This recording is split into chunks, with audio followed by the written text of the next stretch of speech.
없는 걸 있게 만들어서 지금 네. 사건이 일파만파가 된 거고 존립의 기로에 서 있는 국민의당인데 지금 방송은 이 시간까지 나온 최신의 정보는 조성은 전 비대위원이죠. 네. 이 사람이 한 얘기가 이거죠. 이유미 씨가 이준서가 요구를 못 견뎌서 자료를 만든 것이다. 이런 증언이 나왔어요. 그렇죠. 검찰이 지금 출석하면서 그런 거죠. 네, 그러니까 조성은 전 비상대책위원도 제보 조작과 관련이 있다고 검찰이 보고 있는 겁니다. 이분도 나이가 그렇게 많지 않아요. 조성은 씨도. 제가 이번 이 사건을 보면서 이유미도 그렇고 이준서도 그렇고 이분들이 카이스트 대학원 나와서 나름 벤처 기업도 해보고 이러면서 괜찮은 분들이었습니다. 그러니까 어떤 조건에서 그렇게 괜찮았던 청년들이 이런 일을 저질렀거나 이런 일에 개입됐거나 이렇게 됐는지 요즘은 그 구조적인 요인이 뭘까 요거를 좀 생각하게 되었습니다. 근데 오늘 조성은 전 비대위원이 이제 오늘 오전 10시에 남부지방검찰청에 조사받으러 갔나 봐요. 그래서 기자들한테 이제 이유미 씨가 검찰에 소환되기 전에 자신에게 전화를 걸었다. 그래서 문준용 파슨스 동료는 없는 사람이라고 말했다. 가공의 인물? 네, 가공의 인물이다. 그런데 이게 이유미가 조작이라는 사실을 최초로 얘기한 겁니다. 조성은에게. 그러면서 이런 일을 왜 했냐 도대체 이렇게 물었더니 이준서 전 최고위원이 적극적으로 자료를 만들어 달라고 해서 못 견뎌서 만들어줬다. 이렇게 답했다고 전했습니다. 물론 뭐 단서를 달았어요. 그 적극적으로 조작해서 거짓 자료를 달라고 요구했는지 그냥 뭔가 만들어라 이렇게 했는지 모른다. 이렇게 덧붙이긴 했지만 지금 이 진술은 굉장한 압박을 실무자에게 가했다. 국민의당이. 그런데 그게 이준서 차원이었는지 더 윗선이었는지 이게 이제 쟁점이 되게 된 거죠. 여기서 그럼 가장 중요한 고리가 이준서라는 게 이제 거의 확실해지는 상황이네요. 그렇죠. 그리고 이유미가 했다는 토크의 내용 중에 네. 이걸 뭐 까발리면 공개하면 네. 당이 뭐 어려워진다 이렇게 이야기했다고 하는 거는 그것을 하지 못하게 한 사람이 이준서라는 뜻이잖아요. 그렇죠. 그러면 그 이준서 입장에서 그게 거짓인지 알았다는 어떤 시점들. 그러니까 지금 이 증언으로만 보면 우리가 정황적으로 봤을 때 이유미가 독자적으로 한 행동일 가능성이 없었던 이유는 이유미가 바로 국민의당 당시의 최고위원이든 누구든 간에 바로 던졌을 때 검증이 없었다는 것도 납득이 안 되지만 최소한 그걸 써먹으려고 하는 사람들은 당에 실무적으로 책임 있는 사람 누군가의 그 사람의 어떤 행위를 믿고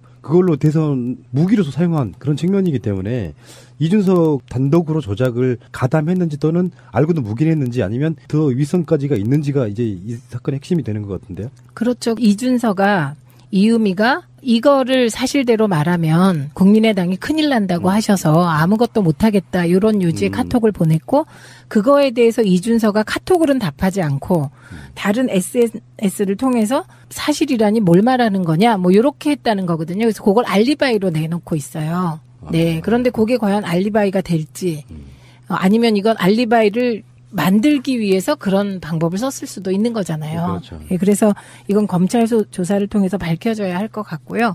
당시의 상황을 제가 잘 압니다. 왜냐하면 대선 때 제가 온갖 토론회, 뭐 보도 전문 채널 종편에 나가서 국민의당에 가장 세다는 사람들이요. 지금 문제되는 분들이 있잖아요.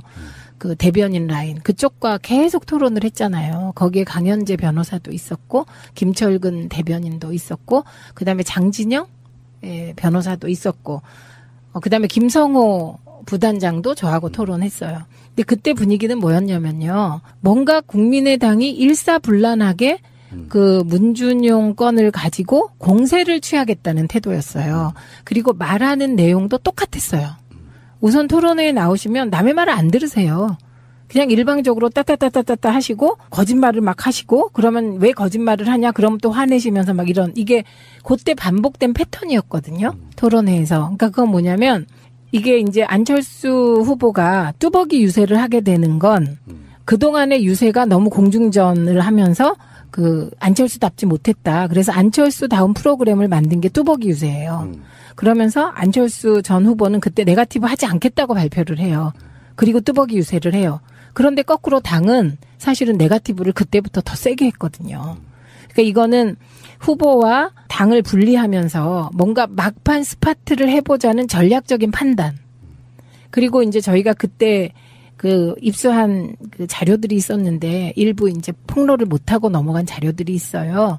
그 자료 중에 하나가 뭐가 있었냐면 국민의당이 다른 당의 그 하부 조직들을 어떻게든 이렇게 그 잘해서 우리 쪽으로 데려오자 이런 기획 내용이 담긴 제보가 있었어요. 그런데 그거를 시기를 놓쳐서 저희가 폭로를 못했는데 그러니까 겉으로는 뚜벅이 유세로 새정치 모드로 돌아가면서 안 후보는 뒤로는 대대적인 네거티브가 있었던 거거든요. 그래서 그 네거티브의 핵심 포인트가 뭐였냐? 그게 문준영이었고요. 막판 포인트가 그 조작된 파슨스 동료 증언이었거든요. 그럼 그건 뭘 얘기하냐면 막판 스포트라는 게 뭐예요? 있는 힘껏 마지막 힘을 다 짜서 대응하는 거잖아요. 그러니까 이거는 이준서 혼자 그렇게 하자고 한 게 아니고 국민의당의 막판 선거 전략이었습니다. 그래서 뭔가 한 건 잡아라 이런 분위기가 아니었을까 그런 생각을 해봅니다. 내가 올라가려면 상대방을 끌어내려야죠. 끌어내리려고 하면 끌어내릴 만한 소지가 있어야 되겠고. 그러니까 우리는 그런 의심하고 있는 거잖아요. 허술한 제보를 갖고도 최대한 선의로 봐줘도 그 사람들은 검증하지 않은 상태에서 한번 문재인 후보를 어찌됐건 간에 여론조사에서 이겨본 적이 있기 때문에 문재인 후보를 제대로 끌어내리면 자기가 1위가 될 거라는 확신이 있어서 저는 제 느낌은 그렇거든요. 선의로 봐주면 안철수나 박지원 두 입장에서 찜찜하다고 할지라도 한번 고해보자. 저는 그쪽 분위기가 팽배했을 거라고 봐요. 그렇죠. 선의로 봐주면. 근데 이제 여러 가지 나타난 정황들 중에 안철수 씨의 측근 중에 한 명인 변호사가 이유미의 변호를 받는다. 이건 좀 엄청 찜찜한 부분이거든요. 찜찜하기도 하고요. 그 마지막에 이유미가 검찰에 소환되기 전에 안철수 후보에게 메시지를 보내서 우리도 그러니까 고소를 취하하자 뭐 이런 메시지 보냈다 그랬잖아요. 그건 그냥 넘어갈 게 아니죠. 이거는 스스로를 놓고 그 상황을 대비해 보면 안철수 후보한테 메시지를 보낸다? 그건 안철수 후보하고 굉장히 가깝다는 거예요. 어려운 상황에서 SOS를 치는데 그 내용이 우리도 무슨 고소를 취하자 이런 내용이었잖아요. 그래서 제가 다른 방송에서 의혹 제기한 게 네. 밑도 끝도 없이 그러니까 뭔가 상황을 알고 있다는 전제하에 보내는 문자거든요. 그렇죠. 예, 그리고 최소한 이걸 공유하고 있다는 느낌을 주죠. 그 공유 범위가 뭔지. 그리고 그거하고 또 연관된 게 뭐냐면 이준서, 이유미 카톡 중에 이유미가 막 걱정을 하니까 이준서가 대선 지나면 고소고발은 다 취하하는 거야. 이렇게 얘기하는 대목이 나와요. 그거와 지금 이유미가 안철수 후보에게 보냈다는 메시지는 다 일맥상통하고 있잖아요. 그때 국민의당이 그 시기에 국민들에게 주고자 하는 메시지는 뭐냐면 문준영이 고용정보원에 들어갔는데 5급으로 들어갔다는 거예요. 그래서 지금 5급 공무원으로 특혜를 받았다. 요거를 얘기하고 싶었던 거예요.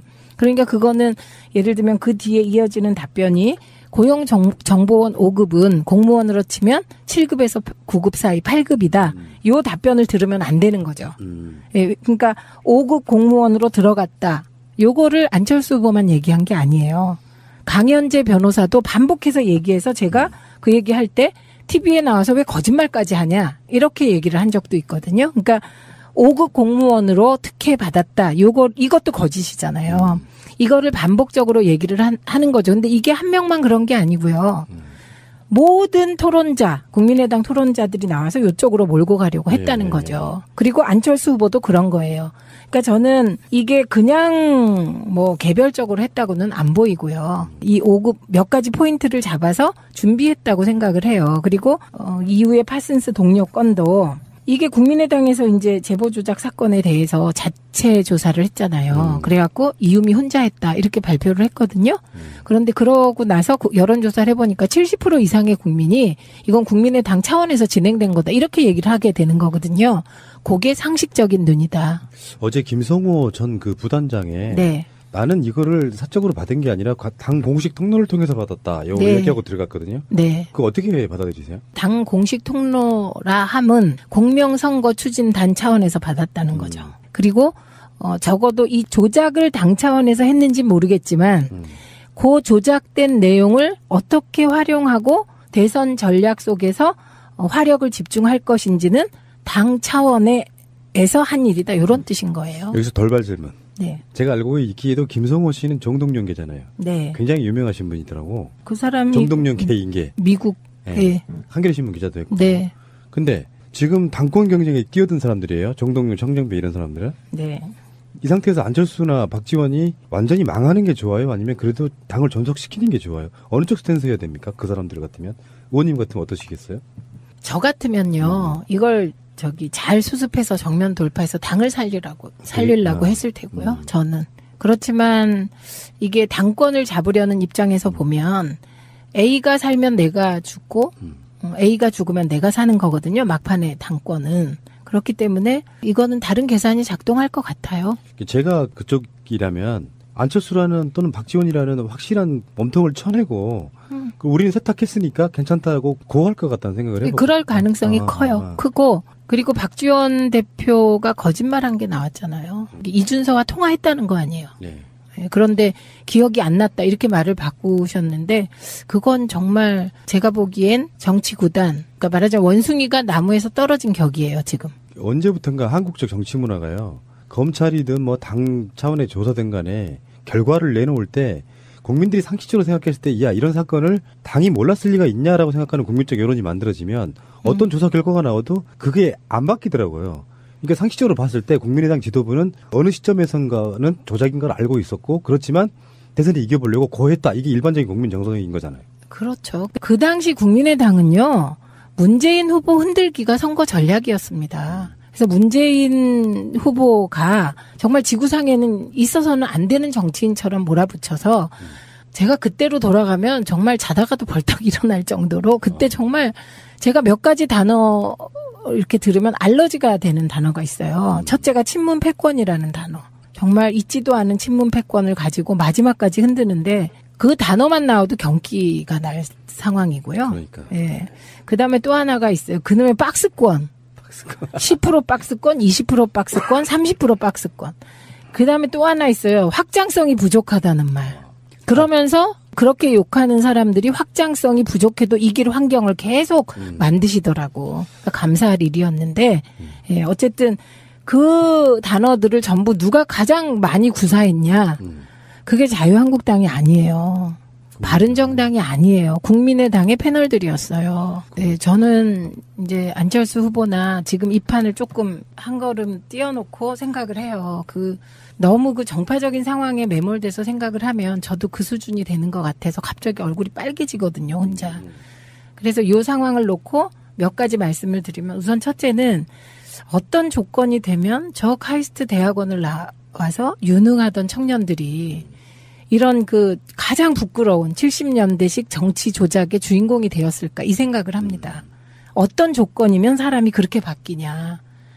그 이음이나 이준서나 이런 사람의 내가 언니라면 누나라면 지금 어떤 생각을 할까 이런 생각을 합니다. 그래서 이것과 관련하여 이제 그런 조건을 누가 만들었을까를 생각해요. 그 조건은 당이 만든 거예요. 그리고 오늘 제가 전 비대위원이에요. 조성은 비대위원의 말을 굉장히 크게 받아들인 게 이런 고민을 하면서 오다가 뉴스를 본 거예요. 그런데 이준서가 무엇인가를 말도 못하게 닥달을 했다는 거잖아요. 그 말은. 그래서 직접 그런 거짓이라도 만들어라고 말을 했을 수도 있고 아니면 내가 뭔가 조작을 안 하면 내가 이 문화에서는 살아남기 힘들겠구나라는 그런 절박함 속에 이유미가 빠졌다는 거 아니잖아요. 그러면 이준서의 그러한 절박한 상황, 아랫사람을 막 닥달하는 상황은 누가 만들까요? 그건 지도부가 만든 거고 안철수 후보가 만든 거예요. 이렇게 덧붙이긴 했지만 지금 이 진술은 굉장한 압박을 실무자에게 가했다. 국민의당이. 그런데 그게 이준서 차원이었는지 더 윗선이었는지 이게 이제 쟁점이 되게 된 거죠. 여기서 그럼 가장 중요한 고리가 이준서라는 게 이제 거의 확실해지는 상황이네요. 그렇죠. 그리고 이유미가 했다는 토크의 내용 중에 네. 이걸 뭐 까발리면 공개하면 네. 당이 뭐 어려워진다 이렇게 이야기했다고 하는 거는 그것을 하지 못하게 한 사람이 이준서라는 뜻이잖아요. 그렇죠. 그러면 그 이준서 입장에 없는 걸 있게 만들어서 지금 네. 사건이 일파만파가 된 거고 존립의 기로에 서 있는 국민의당인데 지금 방송은 이 시간까지 나온 최신의 정보는 조성은 전 비대위원이죠. 네. 이 사람이 한 얘기가 이거죠. 이유미 씨가 이준서가 요구를 못 견뎌서 자료를 만든 것이다. 이런 증언이 나왔어요. 그렇죠. 검찰이 지금 출석하면서 그런 거죠. 네, 그러니까 조성은 전 비상대책위원도 제보 조작과 관련이 있다고 검찰이 보고 있는 겁니다. 이분도 나이가 그렇게 많지 않아요. 조성은 씨도. 제가 이번 이 사건을 보면서 이유미도 그렇고 이준서도 그렇고 그래서 문준용, 파슨스 동료는 없는 사람이라고 말했다. 가공의 인물? 네, 가공의 인물이다. 그런데 이게 이유미가 조작이라는 사실을 최초로 얘기한 겁니다. 조성은에게.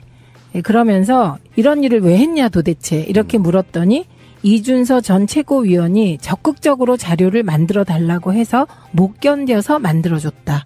이렇게 답했다고 전했습니다. 물론 뭐 단서를 달았어요.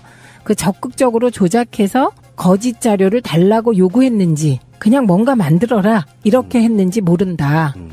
그래서 그게 거짓인지 알았다는 어떤 시점들. 그러니까 지금 이 증언으로만 보면 우리가 정황적으로 봤을 때 이유미가 독자적으로 한 행동일 가능성이 없었던 이유는 이유미가 바로 국민의당 당시의 최고위원이든 누구든 간에 바로 던졌을 때 검증이 없었다는 것도 납득이 안 되지만 최소한 그걸 써먹으려고 하는 사람들은 당에 실무적으로 책임 있는 사람 누군가의 그 사람의 어떤 행위를 믿고 그걸로 대선 무기로서 사용한 그런 측면이기 때문에 이준석 단독으로 조작을 가담했는지 또는 알고도 묵인했는지 아니면 더 윗선까지가 있는지가 이제 이 사건의 핵심이 되는. 이분들이 카이스트 대학원 나와서 나름 벤처 기업도 해보고 이러면서 괜찮은 분들이었습니다. 그러니까 어떤 조건에서 그렇게 괜찮았던 청년들이 이런 일을 저질렀거나 이런 일에 개입됐거나 이렇게 됐는지 요즘은 그 구조적인 요인이 뭘까 요거를 좀 생각하게 되었습니다. 근데 오늘 조성은 전 비대위원이 이제 오늘 오전 10시에 남부지방검찰청에 조사받으러 갔나 봐요. 그래서 기자들한테 이제 이유미 씨가 검찰에 소환되기 전에 자신에게 전화를 걸었다.